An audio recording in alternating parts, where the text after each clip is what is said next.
Hey guys, and welcome to Quality Shot. I am really excited to be joined by super middleweight contender Umar Sadiq. How are you doing, mate? I'm good, thank you. How's you? I'm good. I'm good. How's LA now? He's told me you're out in LA enjoying. It looks like it's pretty sunny there anyway. The sun's shining on your face, and I'm indoors, and it's Yeah. been raining here in the UK. So you're probably not missing that, are you? No, it's one of the reasons I left. yeah, yeah, exactly the weather. But how's your time been off after you had a really big fight against Chudinov for the WBA regular world title, and that was a huge I think fight in your career so far, and you gave a really really good account of yourself, and I think Mhm. it was a fantastic fight in the end. Yeah, You've had this time off. How's it been? Has it been nice to have a bit of? I think it's been 5 months, hasn't it? it's been Since 5 months. yeah, and you said to me that you just sparred today, your first spar. So Yeah. congrats on getting your all clear from the British Mhm. Boxing Board of Control. How was it? It's been cool. I mean, nothing's certain in life, right? So just enjoy every day, and that's basically what I've been doing. So since that last fight, I'd started moving homes just before the fight, so I had to, complete some works after that, and then I don't post much about my relationship or whatever, but my girlfriend lives in America. So, with all COVID and whatnot last year, with travel restrictions, it was hard to see each other. So, whilst I just didn't have a license, I figured I'll just go to America. So, I've been here for most of that 5 months. And, I came back again at the start of January because England got locked down, still didn't have a license. I figured, what am I doing there? But the boxing board really are just dragging the feet about a non-issue, in my opinion. Because after the fight, I asked my team to go to the hospital just to make sure everything's fine. And there was something that was found in it, but I just had a 12-round punch up. Of course, my brain scan wasn't going to be completely clear. But then I felt fine a couple of days after, or a few days after, and I was saying to everyone, look, I feel fine. And everyone around, coaches, managers were just like, just take your time, let's get another scan before you get sparring. And I've been screaming to everyone all along, look guys, I'm fine, but we had to wait for the British Boxing Board to let us know when we can do another scan. So in November 2020, the board said, towards the end, they said, all right, you can go ahead and do the scan now. So I came back from America for that, also for Christmas, and I did the scan, and it came back clear immediately. So that's the result I got from the clinic that I did it at. But then the boxing board is still taking ages. It's a lot of red tape. It's an old system that needs to be updated. I know I'm trying to get a license with them, but I'm still going to speak my mind. It is what it is. So yeah, they just need to just employ a bit of common sense, really. If the scan is identical to what it was with the scan that I had before the fight, then I'm fine. But they're asking for the scans that are out in Russia, even though that's been given to them, and they're asking for them in particular formats. I mean, I'm not a doctor. I'm just a boxer that went to the hospital. Like, here are the results. You figure it out. But for the most part, you don't even need it. All you need is to compare two scans. This is what he had to renew his license in 2020. This is what he had in December when we asked him to have another scan. They're both identical. So the guy's all right. Have your license back. But it is what it is. They're going to carry on dragging their feet. I'm going to just explore whatever options I've got to keep my career going, because 5 months out so far. I mean, in 2019, I boxed 6 times. By February 2020, I'd boxed 7 times in 13 months. So for now to be out of the ring for 5 months by no fault of my own, it's challenging, but it's also been great. I've made the most of the time. Learning about myself, focusing on working on other things around my boxing and working on life. Um, investing time with my significant other, like I mentioned. So it's been good, and like I said, I'm just open to whatever options are open to me, whether it's with the board or it's not. I'm just gonna box, so because I know I'm healthy. So I'm just Mm. waiting. Yeah, it's interesting. I guess maybe I heard another boxer say that. the boxing border control have been like super like stringent since the Michael Watson like ordeal. So since then they've been, and maybe as you said, maybe Yeah. it needs to be updated, No, and I etc. as well. understand that. I Yeah. understand. If you hear anything I've said ever since was, they've got to go through the process. Let's face it. The truth is, no one wants to get sued because they nearly went bankrupt at one point, didn't they? And Frank Warren saved them. So no one wants to get sued, and I get that. So you have to do things to show that you've done everything that you could do. But I think when there are literally two scans that are identical, there's nothing more for you to do. You've got enough ground there if you were to get sued for any reason to say, well, this is why we reinstate his license. So this is why at this point I'm starting to get frustrated. But previous to this, I wasn't. Look, I just want to touch upon then that last fight because, I mean, really, like, and you can correct me if I'm wrong, but it was a jump up, and you took the challenge. You took it with both hands. You took the opportunity, and when I first saw that fight being announced, I just thought, like, no, first of all, good on you for taking it because I just think it's a great opportunity, and you really took it with both hands. And as I said, I think you made the most out of it in terms of putting on a fantastic display. Now that you've had that experience and you've really jumped up probably a level or two, at least I would say, at two world level now, what are you looking to do for the rest of the year? Say, for example, you get your license with the boxing border control now. What are you looking to do? Because you said, look, you fought 7 times. You're fighting very regularly, which is fantastic to be active. Yeah. But now, what are you looking to do for the rest of this year? We're in February now, but 10 months left. What's your ideal situation for this year? My ideal situation is to have a takeover, a fight to shake off the cobwebs, not against someone who's going to come in and fall over immediately, because then that makes the whole concept redundant, right? I need someone who's going to come in, who's going to be live for a number of rounds, so I can shake off the cobwebs, try things that I've been working on in all of this time, in all these 5 months, and get my timing and everything back in properly. Because even yesterday when I was sparring, it was just little things like my sharpness was surprisingly still well, so I was able to get out of the way of shots and stuff. But there was many times when I was getting out of the way of shots, but not countering, and things like that just come, with being comfortable being in the ring again, and being in complete control. So I want to fight that allows me to get maybe like 4 rounds minimum. I would want it to be a 6 or 8 rounder, but I want the opponent to go at least 4 rounds. And then after that, I'm down for whatever, man. My team have been discussing fighting at fringe world level.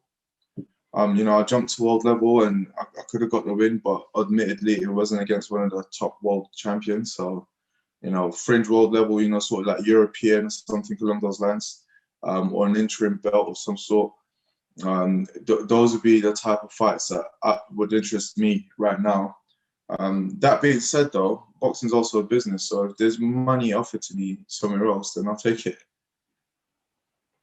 Yeah, well said. That makes a lot of sense. I mean, the super middleweight division is pretty well. It is hot right now. I mean, the biggest boxer in the world is in the division at the moment in Canelo. So there's a lot of fights domestically, European, and also at world level to be made. So looking forward to seeing you out. In terms of, so you talked about how at the moment you've had 5 months out, but you've still been training, etc. In the US, then, because here I know what here in the UK fighters have been telling me they've got exemptions for being elite athletes. They're being able to go into boxing gyms, but maybe not being able to do certain other things like S&C because of restrictions. Yeah, same there. Okay. Yeah. Professional athletes are still allowed to train. But actually in LA, they just last week changed it as well. So you're allowed to have outdoor gyms. And obviously the weather's normally fine here, so that's not that's not the hardest thing to do. So outdoor gyms, but professional athletes are also allowed to train. So, hence why I was in a boxing gym yesterday. And I'm going again today after this call. Okay. That makes a lot of sense. In terms of I think it's quite refreshing to hear you say that, I fought, a world champion, but he probably wasn't the elite world champions out there at the moment. And so I think that was quite a realistic approach to take. And you said that you want to fight someone at fringe level, which is, I think the right thing for sure. What did you learn, I guess, in that fight with Chudinov? After coming out of it, now that you've had quite a few months to, I guess, rest, recuperate, but also reflect a little bit. What are the takeaways that you've got from that fight? The first one was that I definitely needed a good management team, which I've got in place now. Then, because there's so much things that happened leading up to the fight where a more experienced person would have seen some of the tricks that were played. There's things like I put in an agreement before the fight that all the officials would be neutral. And if there was a Russian official, then there would have to be a UK official to offset it. And that was all signed and agreed. And then the day before the fight, after the weigh-in, they sent a message to Francis Warren, who came out, Frank Warren's son, one of. And they said, "Oh, we couldn't get visas for any of the officials, so everyone's going to be Russian now." So there's little things like that they try to catch you off guard. There's little things like sending a car to pick me up at 10 a.m., but I wasn't needed until 2 p.m. So they're just trying to kill my days on fight week. Just the little tricks that you would normally get when you're an away fighter. So there's that. And then in the fight itself, not only did I know that it was all Russian officials, the ref warned me 4 times in the first minute of the fight. So that plays mind games. I'm like, I'm in Russia. The refs warned me 4 times. If he starts deducting points, that could get really ugly. What if he disqualifies me? And then now you're fighting out of panic rather than finesse. And, if you're a fighter who fights out of rage, perhaps that's a good thing. But, I'm a thinking man's fighter, as much as I like to have a tear up sometimes. But even within that, I'm doing so many things that I thought of. So that set me up from the game a bit. But for the most part, during the fight itself, it was just learning little things. Like, as you go up the levels, people are more accurate. So the things you would do when you think you're blocking a shot sometimes don't mean you're blocking the shot.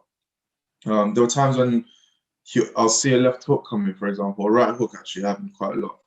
And I'll get my hand up right here, and I'll think I'm covered. My chin's covered, my cheekbone's covered, my eyes relatively covered, and I'm looking. And I see the shot coming, and I'm expecting to block it, but he just went round. He just went around the back of my hand and just pulled it back and got in that way. So he was very accurate, very composed. What more? It was my first 12 rounder. So, I've got to learn to pace myself over 12 rounds because that was a big part of the downturn in the fight. But also, I took the fight on a week's notice and felt like I had to win every second of every round. So that plays a part. But for the most part, yeah, just, have a good team which I've addressed and just learn about the nuances in the ring. And there are many that I've picked up on and, I've been working on them. So I'm very optimistic going forward. That's good.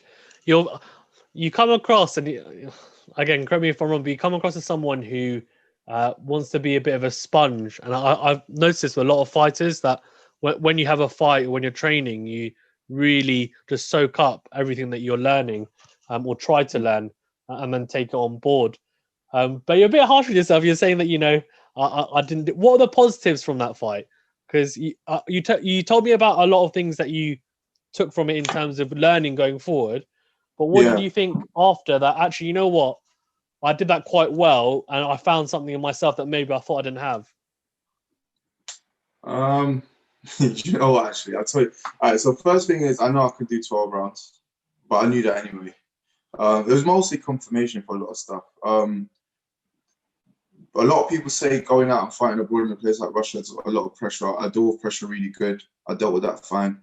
At no point was at no point of the fight or leading up to the fight was I panicking.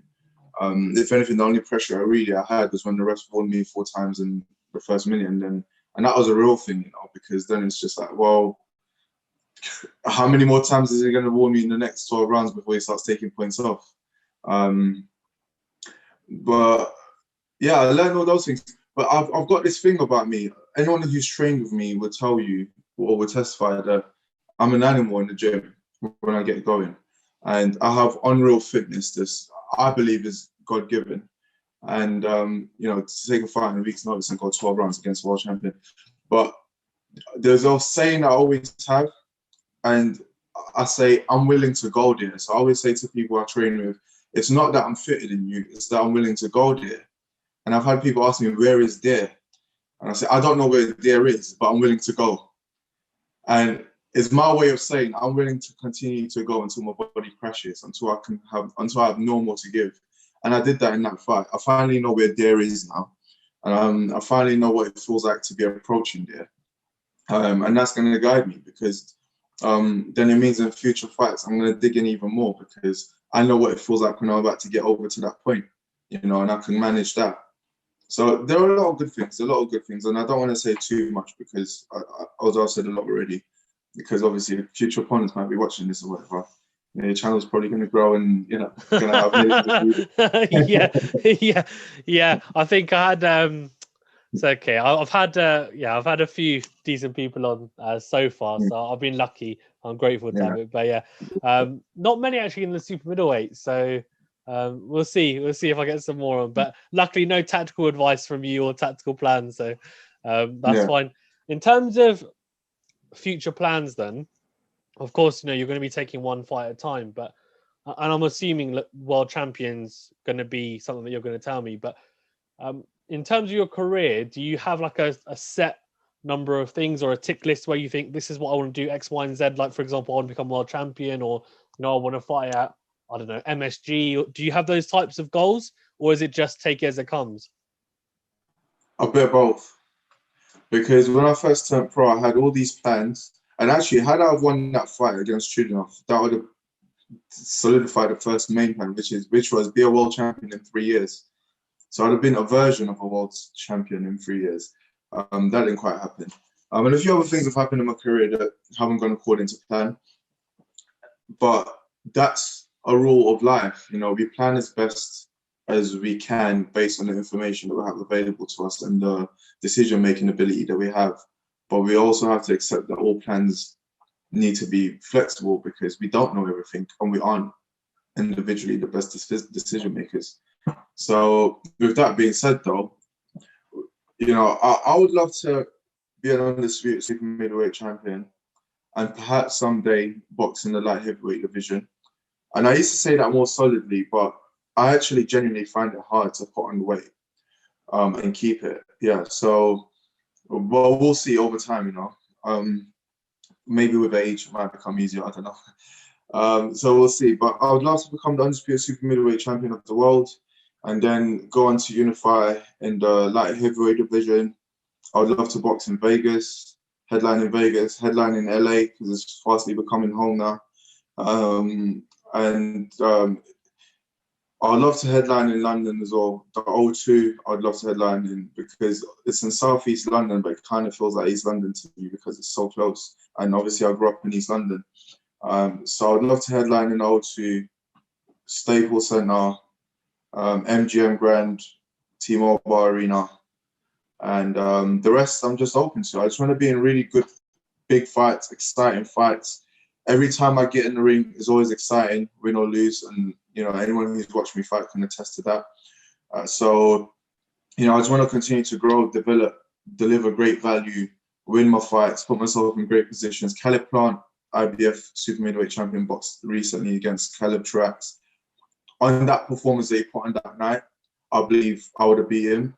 And there'll be a lot of people that'll probably have questions about that because of my previous fights and the levels I've boxed at so far. But those are probably the same people who thought I was a madman when I decided to fight Phil Chudinov on a week's notice. And I was up on the scorecards until the 12th round and I got stopped. So I know what I'm looking at. And, I would love to have 2, maybe 3 more fights and then fight Caleb Plant.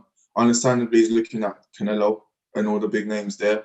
But if he's not fighting any of those guys at that point, if I'm matched correctly in my next 2 to 3 fights, I should be in a position to be able to call these guys out. And that's where I want to be, really. So in a year's time, I want to be fighting up for a world title, or, knocking on the door of a world champion asking, when are we getting in the ring? You're hitting all my questions, so it's fantastic. I don't even need to ask them. You're talking. I'm like, oh, I was going to ask that. It's fine, perfect. I was going to ask you, where do you want to be at the end of the year, and you've done it, so it's perfect. You're Mate, you're talking dealing with about. questions there. Yeah, exactly.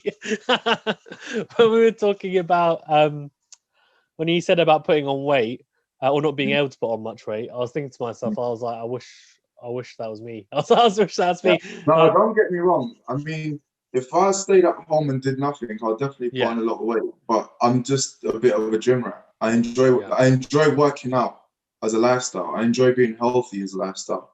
And a consequence of eating healthy and working out is your weight goes down a lot. I mean, obviously my metabolism and my body type plays a part, which I'm grateful for.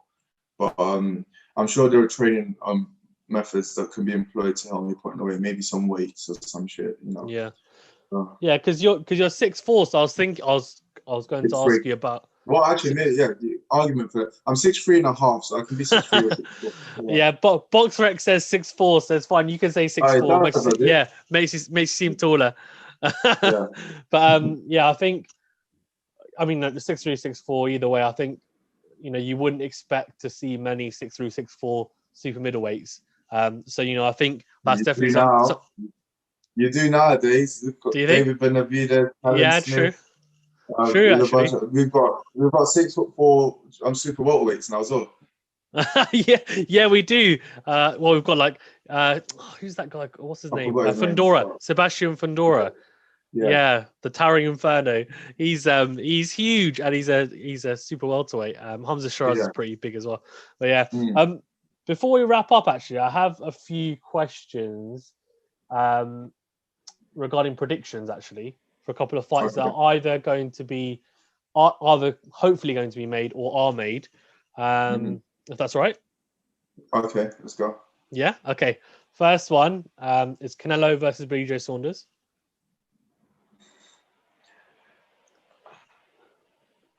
I'm gonna sit on the fence with that one. But what I will say is, if anyone, and I'm not just saying this because Billy Joe's a friend or someone I know well, if anyone's gonna beat Canelo right now, it's gonna be Billy Joe, because I think as great as Canelo is physically, and I guess that's questionable because of his history with beef or whatever. What wins him his fights for the most part is the game plans and techniques that he employs, and his team are brilliant at putting game plans together.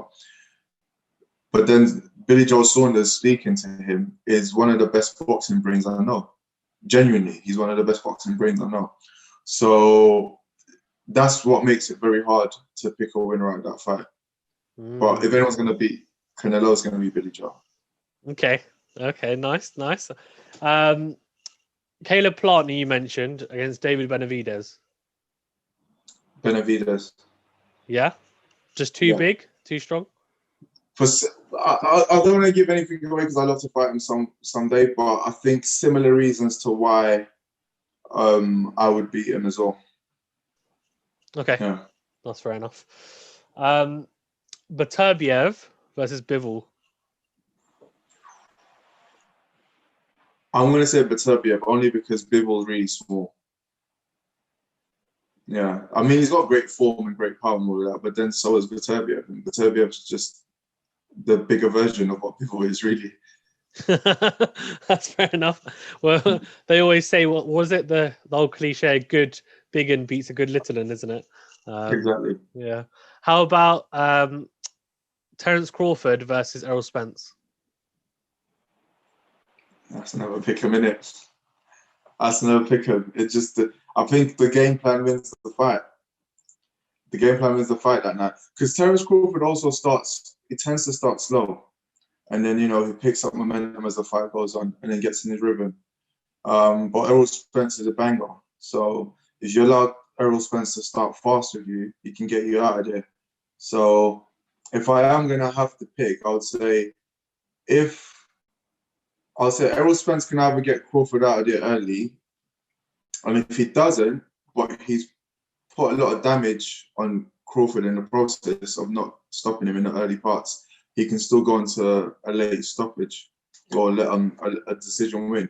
But if Terence Crawford gets through the first few rounds, say 4 or 5, without having taken on a lot of damage or worked too hard to drain his tank, then I think Crawford starts to pull away with the fight, and then it can either go points or stoppage. But I don't know. There's so many variables. It's funny. People say that Crawford's, I guess, similar to someone like Lomachenko, where they almost like download information. They work out a fighter, don't they? As they're fighting, they adapt, which is quite interesting. Do you know what? With Lomachenko, I think it's not so much that. I think it's part of his game plan. It's not that he's collecting data. It's that he's breaking the opponent down mentally and physically in ways that he needs them to allow him to do what he wants to do later. But someone like Mayweather was someone who clearly just read the opponent. And the moment he read you, that was it. If you notice, especially towards the end of his career, once he clicked in by round 4, round 5, there was a shut up from that point onwards. He didn't lose a round anymore, maybe 1 or 2, but he would usually just work out the opponent and then that's it. He's got him and he's off of it. Whereas Lomachenko, I see why people say that, but I just think it's more, it's by design the way Lomachenko does it. Okay. Last couple then. Dylan White versus Povetkin 2. I'll say Dylan White, as long as he stays out of the way of a mean uppercut. Because he was winning the last one. I think we've already seen what happens. All he's got to do is stay out of the big shots and then the way of the big shots, and he's got it again. Okay. Joe Joyce versus Usyk. Who knows? They boxed in the Olympics. That was only a 3-rounder. Usyk won. But it's only a 3-rounder. Yeah, it's a 5-rounder in the WBSS. So you know that's super series. Yeah. But still, when you add another 7 rounds to that, it changed. Like there's only so many rounds as a big man, that you can run around for the way that you do. Usyk does. And Joe Joyce is relentless. We've all seen from the shots he took from Daniel Dubois, his chin is amazing.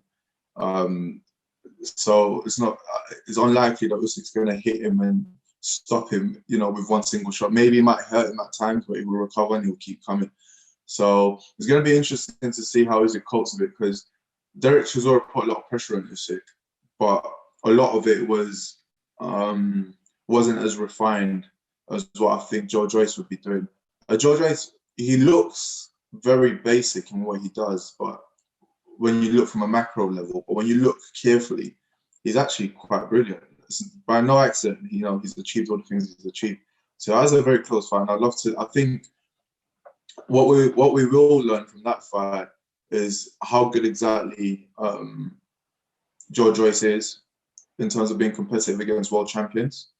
Because I know right now he's still kind of touted as a prospect of some sort, but after that Usyk fight, we'll be able to solidify him as a world level fighter. And then for you, Usyk, with that fight, we'll get to see if he really has what it takes to be a heavyweight and how well he can cope with heavyweight pressure. So rather than predicting for that fight, I'm just going to say my prediction is that we're going to learn about both guys.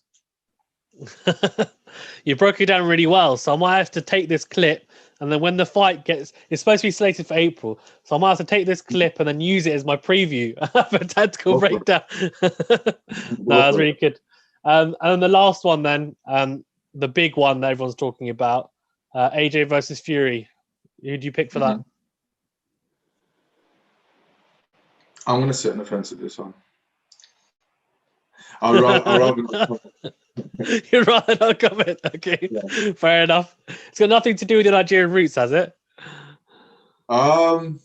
It's a mashup of so many contradicting factors. So okay. What I would say is I know AJ on a personal level, and I wish him all the best, and I really hope he continues to, advance and succeed. And also, I love that he helps so many people.